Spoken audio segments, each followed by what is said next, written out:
NCB ಟೈಮ್ಸ್ಗೆ ಸ್ವಾಗತ. ಮೇ 31ರವರೆಗೆ ಬೆಂಗಳೂರಿನಲ್ಲಿ ಭಾರೀ ಮಳೆಯ ಅಲರ್ಟ್ ನೀಡಿದ ಐಎಂಡಿ.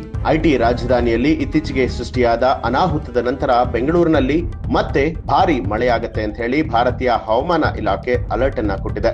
ಐಎಂಡಿ ಮೇ 31ರವರೆಗೆ ಭಾರೀ ಮಳೆಯಾಗುವಂತ ಮುನ್ಸೂಚನೆಯನ್ನ ಕೂಡ ಕೊಟ್ಟಿದೆ. ಇನ್ನು ಅದರ ಪ್ರಕಾರವಾಗಿ ಬೆಂಗಳೂರಿನಲ್ಲಿ ಸ್ಥಿರ ಮಳೆ ಹಾಗೆ ಮೋಡ ಕವಿದ ವಾತಾವರಣ ಇರುತ್ತೆ.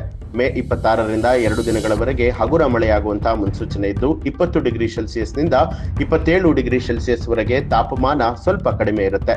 ಮೇ 28 ಮತ್ತು 29ರಂದು ಭಾರಿ ಮಳೆಯಾಗುವಂತಹ ಸಾಧ್ಯತೆ ಇದ್ದು ತಾಪಮಾನ ಕನಿಷ್ಠ 19 ಡಿಗ್ರಿ ಸೆಲ್ಸಿಯಸ್ಗೆ ಇಳಿಯುವಂತಹ ಸಾಧ್ಯತೆ ಇದೆ.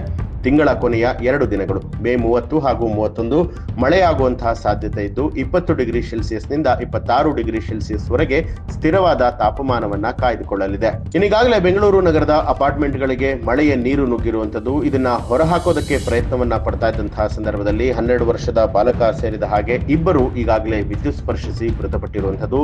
ಮೈಕೋ ಲೇಔಟ್ನ ಪೊಲೀಸರ ಪ್ರಕಾರವಾಗಿ ಬಿಟಿಎಂ ಸೆಕೆಂಡ್ ಸ್ಟೇಜ್ ಎನ್ಎಸ್ ಪಾಳ್ಯದ ಮಧುವನ್ ಅಪಾರ್ಟ್ಮೆಂಟ್ ನಿವಾಸಿ ಮನಮೋಹನ್ ಕಾಮತ್ ಸೋಮವಾರ ಸಂಜೆ ತನ್ನ ಮನೆಯಿಂದ ನೀರನ್ನು ಹೊರಹಾಕೋದಕ್ಕೆ ಮೋಟಾರೀಕೃತ ಪಂಪನ್ನ ಬಳಸೋದಕ್ಕೆ ಪ್ರಯತ್ನವನ್ನ ಪಡ್ತಾ ಇದ್ರು. ಅವರು ಪಂಪನ್ನ ಸಾಕೆಟ್ಗೆ ಸಂಪರ್ಕವನ್ನ ಮಾಡಿದಾಗ ಶಾರ್ಟ್ ಸರ್ಕ್ಯೂಟ್ ಉಂಟಾಗಿ ವಿದ್ಯುತ್ ಆಘಾತಕ್ಕೆ ಒಳಗಾದ್ರು ಅನ್ನುವಂಥದ್ದು ತನಿಖೆಯಿಂದ ಗೊತ್ತಾಗಿದೆ.